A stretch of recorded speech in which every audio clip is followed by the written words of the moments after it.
Hi everyone, welcome to Current ARD series.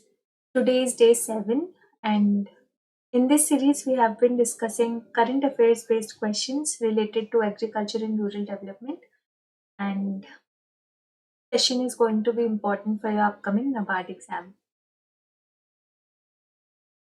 First few questions are about Pradhan Mantri Matsya Sampada Yojana. I've picked up this question because Department of Fisheries has organized Fisheries Summer Meet at Madurai, Tamil Nadu.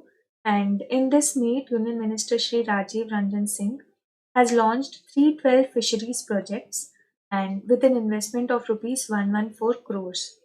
And he also emphasized on different fish production technologies, and he also spoke about Pradhan Mantri Matsya Sampada Yojana. So in this video, we are going to revise this scheme and also the targets of the scheme. So, what is the targeted fish production in India by the year 24-25 under Pradhan Mantri Matsya Sampada Yojana? So, it is 22 million metric tons. Following statements about Pradhan Mantri Matsya Sampada Yojana is incorrect. The scheme will be implemented over a period of 5 years from 2020-21 to 24-25.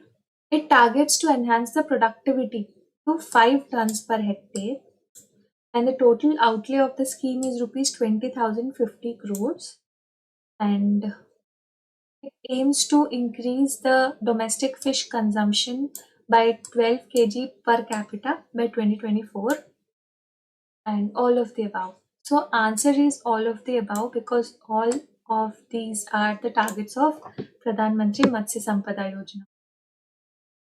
What is the target for export earnings from the fisheries sector by 24-25 under this scheme?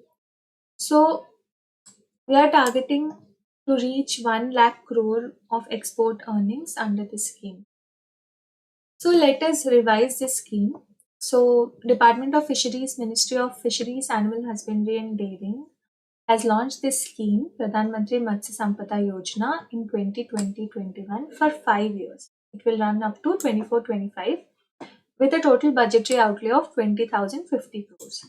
So the targets under this scheme are to increase the fish production by 22 million metric tons by 24-25, to increase the productivity to 5 tons per hectare, and per capita consumption to 12 kg per capita. Currently it is 5 kg, and economic value addition, and also increasing the contribution of fisheries sector to agri GVA to about 9% by 24-25, doubling the export earnings to rupees 1 lakh crore, and reduction of the post harvest losses to about 10%, and also increasing the employment generation. So the target is to generate 55 lakh direct and indirect employment opportunities along the value chain, and also doubling the incomes of fish farmers.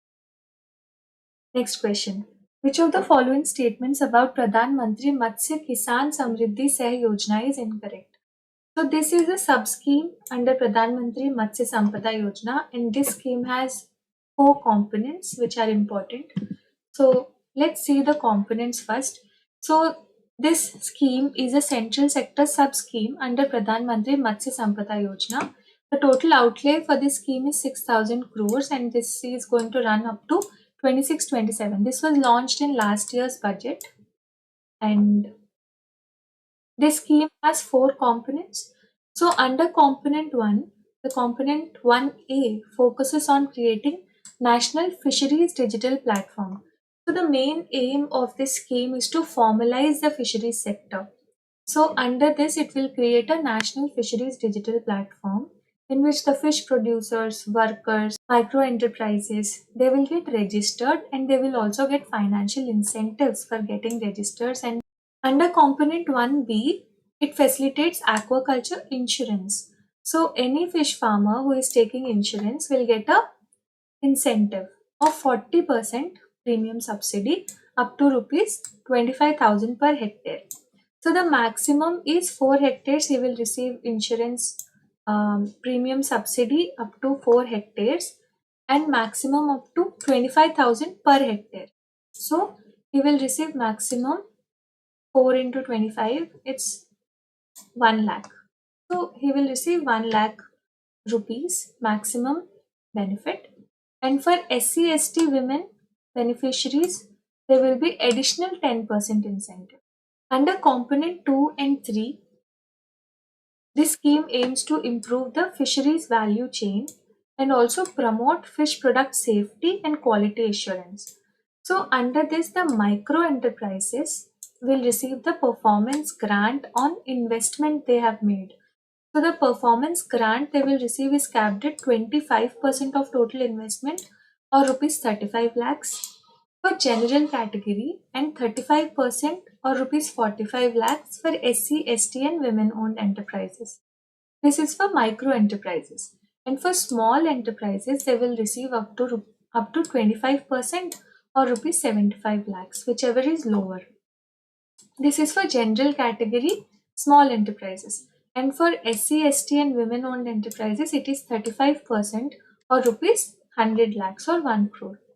And if it is a village level organization or federation of SAGs, fish farmer producer organizations or cooperatives, they will receive up to 35% of performance grant or rupees 2 crores. And the last component is component 4. Under this, project management units are established. They will oversee the project implementation and monitor and evaluate the scheme. So now let's get back to the questions. So, which of the following statements about this scheme is incorrect? Pradhan Mantri Matsya Kisan Samriddhi Sahay Yojana is a central sector sub-scheme under Pradhan Mantri Matsya Sampada Yojana. This is correct. The scheme aims to invest over rupees 6,000 crore for 3 years. The performance grant for the micro enterprises shall not exceed 25% of total investment or rupees 35 lakhs for general category. And if it is for SC/ST and women beneficiaries, it will be 35% of total investment or rupees 45 lakhs. And the performance grant for federations of SHGs, fish farmer producer organizations and corporation, it shall not exceed 35% of the total investment or 2 crore. This is also correct. The maximum size of performance grant for a small enterprise shall not exceed 1 crore for general category. So it is not for general category, it is for SC/ST and women beneficiaries. For general categories, it is 75 lakhs. Statement is incorrect. Next question. Which of the following statement under this scheme is incorrect? The scheme proposes to cover at least 1 lakh hectare of aquaculture farms during the project period. This is correct.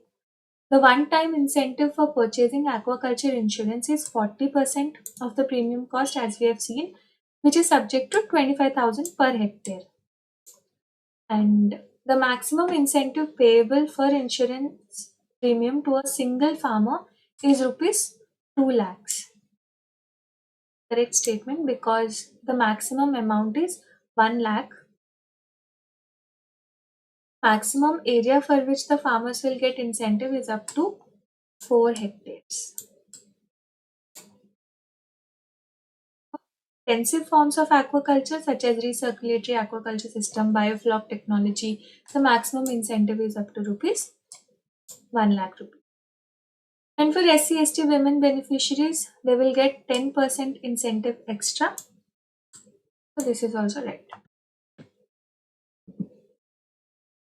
What is the effective interest rate for new KCC holders? Here we are talking about the fish farmers who repay their loans promptly for a loan amount of rupees 2 lakhs. So the effective interest rate is 4%.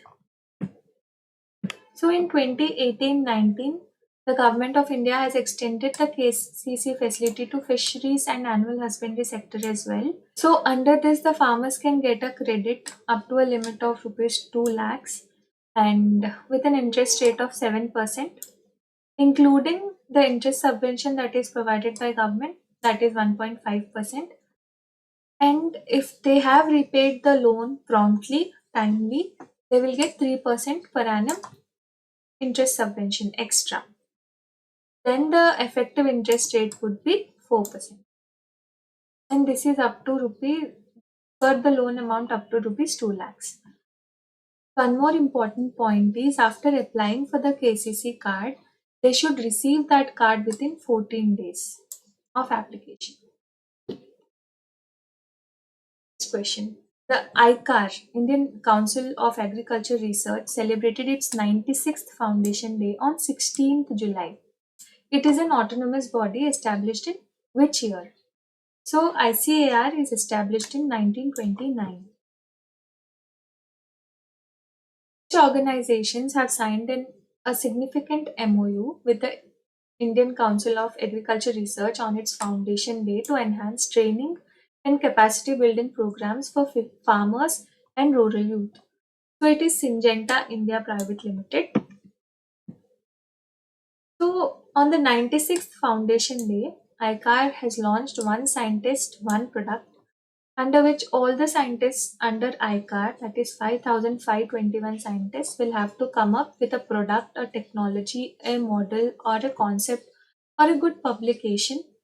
And every year, the scientists or a group of scientists will have to identify that product, and ICAR will look after this program for 5 years.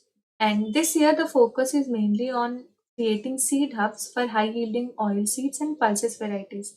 We have seen before also, nowadays, the government is more focused on becoming self reliant on pulses production and also oil seeds. Next important point is ICAR has signed an MOU with Syngenta Foundation India, and under this, the ICAR institutions like KVKs, they will get training programs by the Syngenta. They will get trained, and these learnings will be given to the farmers by the KVKs. And the topics will be on climate resilient agriculture, safe and proper use of crop protection chemicals, because Syngenta India is a company which produces pesticides, insecticides, and all. So they will give training about proper use of crop protection chemicals and the use of precision agriculture tools such as drones, Internet of Things, AI based techniques. That is it for today, guys. I hope you like this video. Thank you so much for watching this video.